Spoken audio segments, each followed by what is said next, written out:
Hello, everyone, and welcome to another video or stream or podcast. You know, all three of them actually work. From your host, Keobastein. This is another episode of K-TEIN. I am once again here with my good friend, Calm Down. I hope you've been doing well. It's been raining on this side of my neighborhood, but I don't think it will cause any issue with this podcast. So, how you been doing? Dude, I've been doing good. Just 20 minutes ago, I hit platinum with Aki on Street Fighter 6, which you were there to witness. And even though that's almost like a half hour ago, like I'm still feeling the adrenaline dump from that. So it's good, but also a bit of exhaustion there. Because that's like another point I should state, man, with fighting games. I usually don't play in like multiple hour bursts. Like I try to cap it to like 1 hour just because it can be so draining. How about you? Ooh, so that was it's a discussion I had with my girlfriend. But first and foremost, congratulations with getting to platinum with Aki and whatnot. I'm Thank you, not thank sure you. when I was with Honda when I kind of just put Street Fighter Six down and whatnot. And I don't know if I ever will return to Street Fighter Six, at least as Hmm. its current construction. But no, I think I was definitely in the silver era, not silver place, not in the diamond and whatnot. Also, I remember they did actually up the ranking a bit. So how it was to get a diamond, let's say post season two, as it is to now on season two, is or season three is definitely something that let's say I went to inflation, if you will. But playing for a long period of time, yeah, I usually don't play more than an hour. Normally, that's the reason why I love like fighting game as compared to other competitive games back in the time. Like I do enjoy Mario Party, some of the racing games and whatnot. But one of the reasons, and I did try to play League of Legends, but the reason I love my fighting game because you can get a lot more matches in as opposed to other games with a shorter time span. Like I can have my fill usually within 30 minutes to an hour, if anything. Unless I'm having a really strong back and forth, or if I'm in run back mode because I lost so badly that I got to get a win to like feel good about myself and whatnot. But yeah, that the feeling of that adrenaline watch, yeah. Actually, that is kind of what keeps me in run back mode. That adrenaline of get more, keep doing stuff and whatnot. It does take a lot of energy to kind of just take it back and like, you know what, that's enough for today, whether I won or Yeah, not. Just got to pull that. All right, that's enough for today. Let's go ahead and just back away, put the controller down, and breathe. think and compose ourselves and whatnot. Yeah, I mean, we talked about it before. It could be confusing to some people because I will agree, man. Like I prefer tons of other fighters, even Discord and Dead Fighters to Street Fighter 6. But the big appealing thing that Street Fighter 6 has with its big player base and active matchmaking is even though like there's a lot of what do I want to call it? The systems make things homogenous. Like little ticks in between where you still feel like you can grow, like optimizing punishes or being aware of spacing or managing the fireball traps, like that's something that I can actively monitor and feel like I'm improving or misstepping or succumbing to pressure in that regard. And like a lot of these other fighters, like I still prefer Tekken 8 despite how season 2 came out with that game. But sometimes like when the roller coaster is going, the casino is going, it's like really a coin flip as to did it even matter? Did I even learn a single thing in that match? Should I have just mashed a little bit more? And so even though it can be fun, like the progression doesn't feel as satisfying, even if I am still ranking up in Tekken 8. So um, I don't know if that makes me a Street Fighter 6 defender, but that's why I kind of it has a hook on me again, and that's why I've been revisiting. Plus the swimsuit costumes, I've been doing the deliberation on whether I want to purchase any of those or not. So that's what's up there. Well, there are things that can keep people in there, and I think I am somewhat familiar with the thing about Tekken and whether progression is there or not. Like the promotions do seem to happen. Like they have so many different levels to the ranking from the first Kyu, first Dan, and it keeps going up and up. Like there's so many different. categorization that sometimes it does seem like it's a little bit more reductive. And also, like, even though I have not played Granblue versus Rising, one of the reasons I kept going back to the game when I kind of even felt like, yeah, this game isn't for me, that conveniency of just being able to queue in and get a match is so paramount. Like, there are other games I would love to play, but going to a Discord, saying, hey, am I trying to play? And I mean, I get a reply in an hour, and that's if I get a reply and whatnot. And even then, most people be like, well, not really in the best time frame and whatnot. So, yeah, and because I work overnight shift, the times I try to play are usually a lot more awkward times for people, usually more closer to the morning.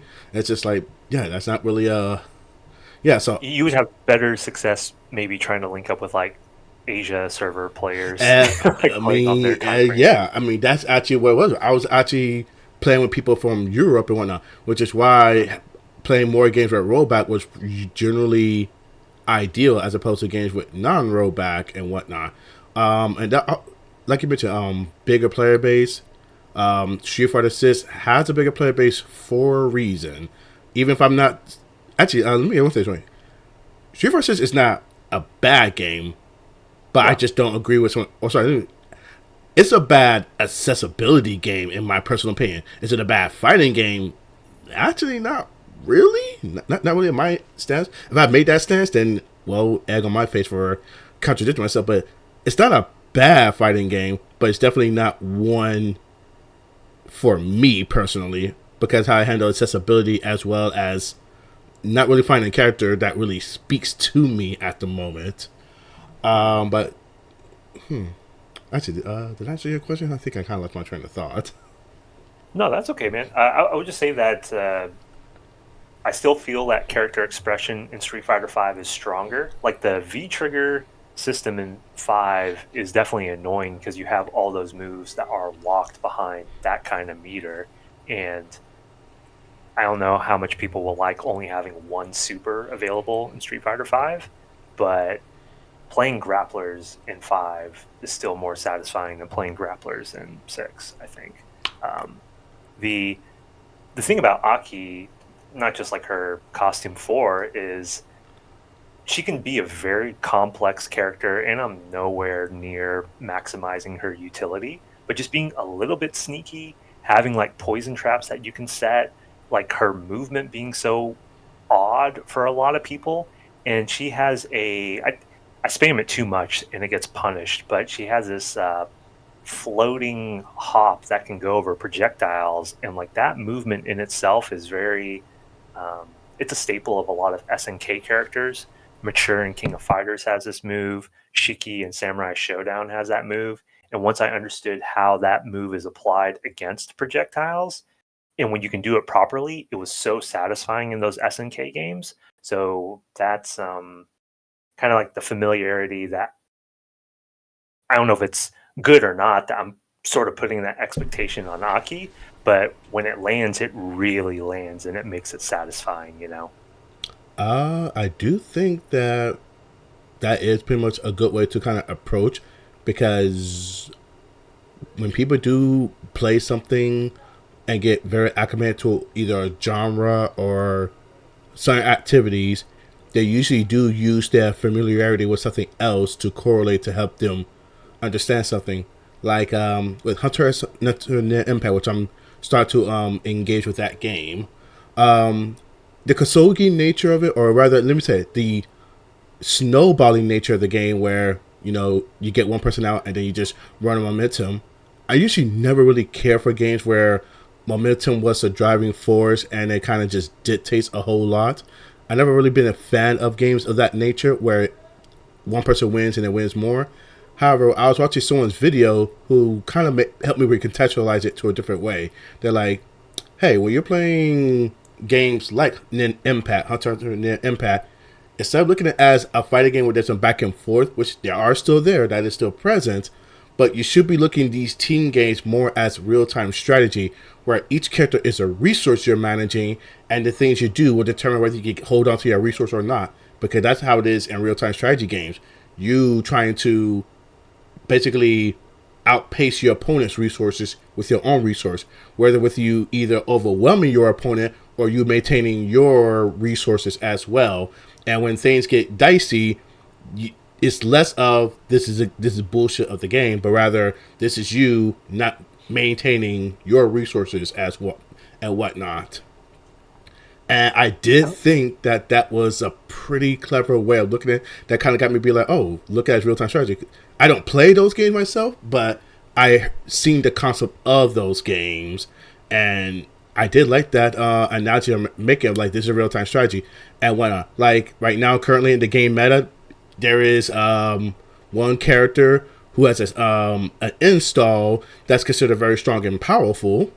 And right now, while a lot of people are like, oh, this is so cheap and broken, that person says, well, no, they can only get to that install if they have that super.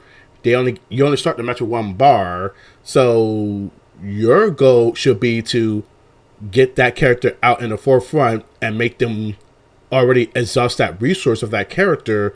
And then you can, well, mount a momentum yourself and whatnot. Some people are like, let me make sure you just don't get close to me at all. That's what Morrigan Doom is. Like, don't get close to me at all. Or other people are like, I'm just going to take this snowball and just run you over. I'm going to use the, whatchamacallit. I'm going to use Wolverine and Doom. Just keep you in that blender and whatnot. So when they use that form of how to contextualize something, I thought that was pretty cool and neat, personally, and whatnot. The install character you're talking about, is that Biscuit? Oh no, Crollo. But actually, both of them. Actually, yes, both of them. Actually, Crollo, Biscuit can be involved because she is becoming the problematic character. But then again, Biscuit's kind of more of she can get her install during combos, so you're already losing. While Crollo, he normally does his install in neutral, and then he just, I completely demand neutral. You have to play defensive. You don't have to play defensive when Biscuit's transform. It's just the dice roll is heavily in her favor because of her reach and damage output. But actually, that's the same thing even with her. Since Biscuit install is much more longer lasting, there's kind of a difference between the two. Crollo, you just want him to be on the field, so he's forced to use meter because his neutral is not that great. So, like when he's not installed, he's kind of playing a game like everybody else, but even slightly weaker. Once he's installed, he is the number one character in the game. Mm-hmm. While Bisky, she's pretty much once I get installed, that's a one-time resource use that I'm always in install. But, so she don't have too much resource management to worry about. However, she pretty much is still playing, I need to get that hit in. Earlier when you were talking about that RTS analogy, like it makes a lot of sense. Is that the main thing that does it for you to separate the offensive pressure that Tag Fighters has compared to a lot of these modern fighting games that are very offensive approach? Because what did it for me, honestly, more is how you started off when you called it a kusoge. And like, I know that if we directly translate kusoge, that means like shit game, but it doesn't mean that like the quality is bad, but just like it captures that essence of like how much stuff is being thrown at you, because the offensive pressure on Tag Fighters is just on another level compared to these modern fighters, right? It absolutely is on another level. The chaos of versus games is what some people are coming to those games for. For me, the reason what's doing, at least for me, for this game, it is basically the character. Well, in this game, it's both the characters, but it's also the system mechanics. Like the system mechanics are present to help you soften some of that blow. For starters, there's the quick gear command, which basically is your one-time use. You can not quick one-time use, but it allows you to cancel mostly all your action into what you want to do, like something similar to like Baroque and TVC.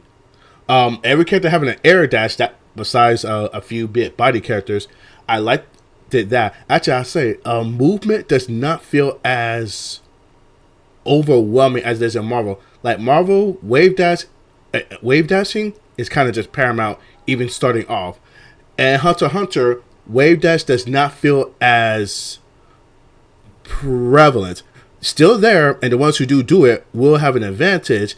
But even if you're not doing it, it's not so bad because one part, I'm not sure if you've seen, but like how super jumps work, you stay in the air for a while. Like you can't travel from one end of the stage to the other end of the stage, roughly from a super jump and whatnot. And you still have your ability to air dash in between that.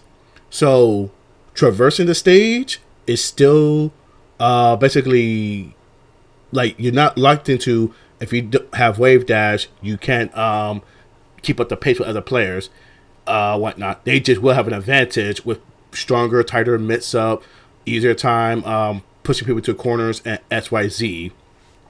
But for net impact, there is the nin stance, which basically is a universal, let's say, like parry mechanic.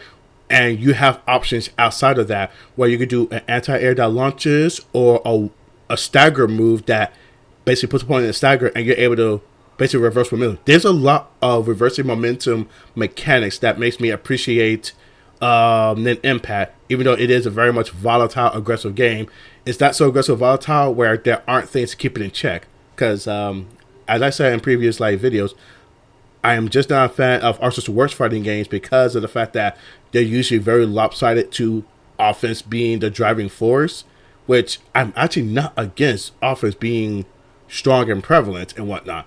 It just gives me some options to contend with that. And, well, from Guilty Gear Strive to even Sultan Grand Blue, it's pretty much not there. Like, not there. Or if it is there, it's such a punishing thing to use them that you generally don't want to use them, aka Grand Blue versus with their Brave counter and whatnot. Yeah. Because that one is insanely strong, but using it comes with such a high cost. And it's like, all right, there's that, but do we have anything else? And not really. And it's just, like, for Grand Blue versus has the roll, and the roll just, it's there, but it's like, let me tell you, it's so situational in its use that it's pretty much reductive. And that is kind of also a problem of a lot of certain games with their defensive mechanic. They're like, we got the defensive mechanic, but you only use it in this particular scenario.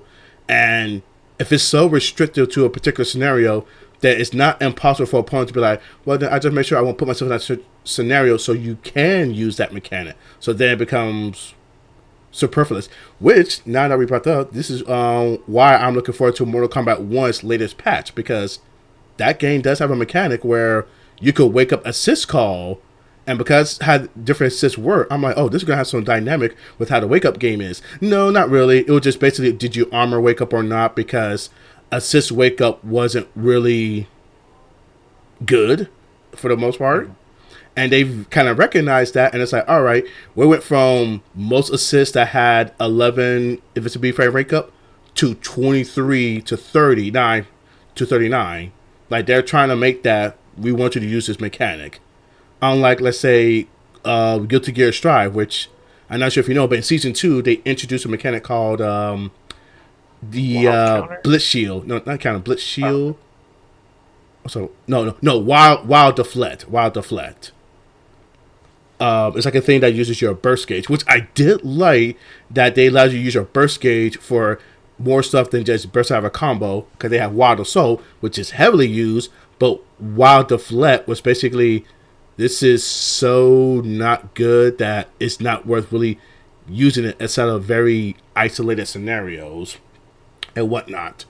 So, yeah, going back to why Nim Impact is holding up, there is an openness to, we give you a lot of different defense mechanics, because there's one, the Nin stand, which is just push block, that handles all mix-ups besides grabs. There are guard councils out of that from both your character, the level 3 super, or you calling in your own partner super as a reversal. On top of that, there's also the overgear mechanic, which does act like, let's say, S Factor, but with the hitbox and whatnot. So, Hunter x Hunter is definitely a particularly crazy game with a lot of strong offense. Oh dear, sorry about that. With strong offense, but it is counterbalanced with the fact that you have many other options to basically throw at your opponent as well. and whatnot to kind of keep them in check. Like, all right, you want to keep doing this? I have this mechanic to address that, and that's where Hunter x Hunter feels more back and forth. Now, when you get a hit, you probably do need to consider, okay, I lost this character, probably, in a sense. But it doesn't feel like a lose-lose situation once you start losing. Still the opponent favor, but it's not all right, I lost my first character, this game is probably over. Now, it sounds like you're pretty excited to keep sticking with it, and it's definitely like the new shiny as far as tag fighters go at the moment until, I guess, 2XKO releases in September. But maybe as we wind down, Keobastein, a question I can ask you was, what was the last tag fighter that you tried to stick with, and maybe why you gave it up? I think for me, it's either DBFC or probably BlazBlue Cross Tag Battle, which I did enjoy. I enjoyed the characters in that a whole lot, and I would love to see them return. But the player base being really small and the rollback once it was implemented into it, I think it was too little too late at that point where it didn't really rejuvenate the player base. So I was going to say it was Dragon Ball Fighter Z, but since I am actively trying to play that, like I was just in training mode for that like a few days ago, and I'm looking to actively try to play that game a bit more. Maybe I shouldn't use that game then. So I'll probably have to go and say maybe BlazBlue Cross Tag Battle may be that. I would jump in and play that game, but I'm also not putting it as a priority. And actually, I will say it's because besides the delay, it wasn't even a robot issue. It was rather, for me, I had a hard time finding characters that really kind of spoke to me in a sense. But that was also because I was kind of being very picky on, I want a defensive version of a character, and at the current point, that meta looked at way too whoever the defensive characters we really didn't bother with and whatnot. Or then again, besides Hakumen, I only had like really one character I was in love with, and that was Hakumen. I did mess with like Rachel out of familiarity, but really wasn't sticking on. I was giving Yuzuriha, who I also do like, but once again wasn't sticking so hard. It's so I didn't really. Because like all the Undernight characters, and I guess like in a sense like all the BlazBlue characters, like if you're familiar with their real toolkits, having it simplified with how it was in Cross Tag Battle felt bad, you know. So if you learned, is it called Negative Edge with how you play Yuzuriha in like the actual Undernight? You did play Negative Edge with her. Yeah, to suddenly not do it in the same way in Cross Tag Battle, that must have felt horrible. Oh, it was very awkward. For starters, the slash, her main like technique, her zoning technique, they like reverse. Like the light punch version of her slash was the anti-air version. Coming to BlazBlue Cross Tag Battle, it's the mid version, and that messed up my muscle memory quite a bit. Yeah, so if I have a certain familiarity with a character, I can't do that double dipping, double dance like it in that way. It messes me up too much. Like a character like Platinum, who is, for all intents and purposes, like perfect for like the Kusuge nature of a tag battle game. Like even her much more minor switch ups with the inputs, like it messed me up too much. And even Mika from Undernight like messed me up too much. Like I can't stand their Cross Tag Battle versions. Yeah, I want to say the thing that really did push me away from BB Tag is just seeing where the meta became, where it basically was crossover assault into unblockables. Like even with me getting characters who like meant to have higher above defensive tools, and the reason I get those characters because I don't like being caught in those checkmate scenarios. No, they can't handle that checkmate scenario. It just straight up. People who could do the unblockable crossover, it kind of is just a checkmate. And I was just not a fan of that personally and whatnot. I mean, I'm okay with checkmates if it was I made a couple of bad decisions that has put me in a checkmate scenario. Some of these games, and Cross Tag Battle, your checkmate pretty much happens as soon as the first mistake, and it's just we maul you to death and whatnot. And I personally just didn't really enjoy being put in those type of I didn't want to be put in those type of scenario. and whatnot. So they were top of not really finding a character that really stuck with me. I did find another character that I really loved, and that was um, Neapolitan. Is it Neapolitan? Yeah, all the Ruby characters. It was so cool to see them in there. And those are basically who I'm referring to, where I hope to see those iterations of characters in some future fighter again. But I don't know how likely that would be. Yeah, with some things we have no idea where they're gonna go with those Ruby characters and whatnot. But yeah, that would be the last tag game that I kind of played and just fell off and whatnot was due to that. Well, I think I do need to say Battle for the Grid, but it's almost the same thing. Right, right. Actually, I mean, besides the checkmate scenario, the pace of the combos were just way too long. Yeah, it was just way too long, personally. And that's what I am liking about Nin Impact. Like, there are loops, there are combos, but thank goodness that they do not go beyond normally 10 seconds. Normally. So I'm okay with that. As opposed to Battle for the Grid, where no, those combos are at least 17. Everybody has a Magneto Infinite, basically. Actually, you're not wrong about that. And I can at least understand their notion. Like, for starters, damage output is very low in that game. So I guess they make sure people couldn't, just one touch kill you. But the combo limit is so open that, yeah, it just makes the combos longer. Not necessarily that we have more interactions. I mean, I guess one of their goal was, well, if they drop their combo, then, now you have another fighting chance. But that's not really a elegant solution to the momentum problem, because you're relying on player execution being a factor, and that's just why I'm not crazy about games relying on player execution to be the determining factor of how well momentum swings and whatnot. Because even right now in the FGC, they have been having this discussion of in character guides. They're like, okay, do we want to say that a character high execution is a con, because technically that gets circumvented when you do dedicate to the muscle memory of doing, like, you can make things as execution demanding second nature with enough basically muscle memory training and grinding. So it got to a point where people were like, should we really call a character execution heavy to be a con or not, in a sense. So see that some game developers may still rely on that as a balancing mechanism. Yeah, I'm not crazy about that personally. So yeah, that would be a reason why I fell off most of these tag games, mostly because they gotten way too snowball heavy, and maybe because I also haven't really found characters I fell in love with. Because even Dragon Ball Fighter Z, which now I am trying to play more, that only happened when Jiren came around. Mm-hmm. When I finally got Jiren, like season 2, season 3 character. Yeah, he's a season 2 character. That's when Jiren came around. I did have Frieza, but it still wasn't quite. It didn't really feel quite perfect. And that's where when they also made the additional changes from EX moves being still 1 bar to half a bar to the different assists to active tag, then it was like, okay, I could really sink my teeth into this. Yeah. So Keo, I think we'll have to explore character appeal further in a different episode, because it's about time for K-TEIN to close out here. But how about final thoughts from you, or anything else you wanted to bring up for today? Let's see. Well, for starters, while I am saying I'm enjoying Hunter and them Impact, as a consumer product, it is terrible.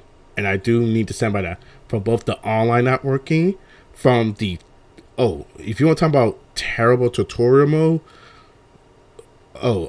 yeah, the tutorial mode is really, really terrible. Like, even some of the openness that people liked it, like people knew about the overgear, the burst mechanic, not the burst mechanic, the baroque mechanic, but they knew about the quick gear, and that's because it was in a tutorial that they don't even call it tutorial. They call it story mode, and after like every 3 battles, okay, well, now we got tutorial session. I would not have known that unless someone told me that. So there's that. It's asking for $60, which is basically a premium price for a game that's not giving you premium quality and whatnot and everything. Now, I'll say that, is it still more fun than the current fighting games that are on offer? Absolutely. But that's when you already overcome the fact that this game is asking for a lot of money with no crossplay, with very little division. Like each character only has 4 colors, which I think is a very big misstep personally, Yeah, and that's whatnot. whack. So it's like it's asking a lot of goodwill that's not earned, and if that makes me any sense. Yeah, So as a did you get consumer it product, on? I can't recommend people getting Hunter x Hunter Net Impact unless you just really, I need a new versus fighting game feel. Which even then, 2SKO is around the corner. I don't think 2SKO is going to hold up better than Nen Yeah, I don't think Impact, so either. but you actually no, you just have other. In fact, go play Marvel vs. Capcom Infinite and Beyond. Go play Battle for the Grid. Go play Blaze Cross Tag Battle before Nen Impact. It just I've already experienced those games, so I'm already like, okay, I want the new thing. I want something new, and interesting. And since I am getting into the Hunter x Hunter IP, this has been a good gateway into that. Did you get it on console or PC? And then how is it finding matches where do you have to turn to Discord yet, or are you able to queue up and still find people at the moment? From my right now, I'm currently on a PC, but I don't think PC is the way to go currently because Oh, okay. that is the field where there's a lot more cheaters involved. Unfortunately, in that, while the console versions, well, I think they may have more input lag. Maybe not even as big of a player. Actually, no. I would say the PC, the console version probably have more of a player base because this is going to be the closest thing to Marvel. For one, people who love Marvel fighting games, they are going to play the Impact because the only other option was Marvel Infinite, which is already way old and is only available on so many other consoles. But yeah, finding players, I have not went online because I've been grinding because yeah, I'm trying. I'm apparently I play 2 particular characters who are on the difficult side, Netero and Miriam, to some extent. So trying to get their like bread and butters on point because this is still a momentum heavy game. I haven't really gone online yet with them, but from what I understand in the Discord, a lot of people do seem to say if you're playing on PC, you're better off networking through a Discord because the wild west of online queuing, you're getting a lot of the cheaters. It's unfortunate. And what about All you? right. How you doing? Okay. Yeah, I'm doing okay, but I think we got to call it here, Keobastein. So let's take the listeners home. All right. Hey, thank you again, everybody, for coming to watch another episode of K-TEIN. And calm down. Where can people find you? Yeah, people can find me on Twitch at COMMDAO. Great. And you can find Keobastein primarily on his YouTube channel, which this should be uploaded on. And once again, everybody, it is currently August 10th. We hope everybody is doing well. Stay safe. And thank you for joining us. Have a good day. Later.